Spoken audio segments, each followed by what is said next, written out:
რეაქცია იყო ძალიან სასტიკი. შეიძლება იმაზე სასტიკიც კი ვიდრე ამ ბავშვებმა რაც ჩაიდინეს.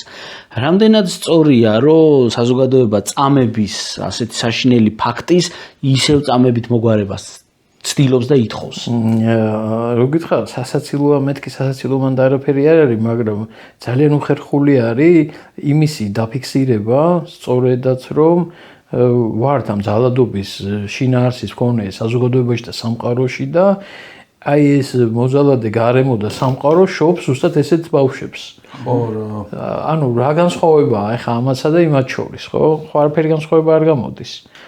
და ეს არის პრობლემა, რომელმაც შეიძლება ჩვენ დაგვაფიქროს, რომ რა გვჭირს ჩვენ. რა გვჭირს ჩვენ და ხო არ გავხდეთ ცოტა უფრო მეტად მოსიყვარულენი ზოგადად და რას უშველეთ მაგით თუ ვიღაცებს ჩავქოლავთ ჩვენ.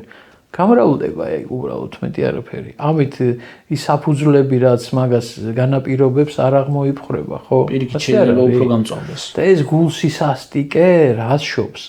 ანუ აქ ნახეთ თითქოს არის სამართლიანობის პრინციპი, ხო? სამართლიანობის პრინციპზე საშინელი პრინციპი ჯერ არ მოუგონია კაცობრიობას.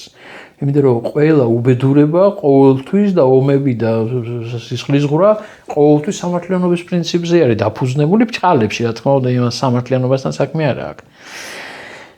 რატო ამბობს მანსხოვარი მაგ დროს ზუსტად რომ იმან ესროლოს ქვა პირველმა ვისაც ცოდვა არ აქვს. კანა არის ასეთი ადამიანი, უწოდველი და ასეთი ვინც ქვას ვერ ისვრის.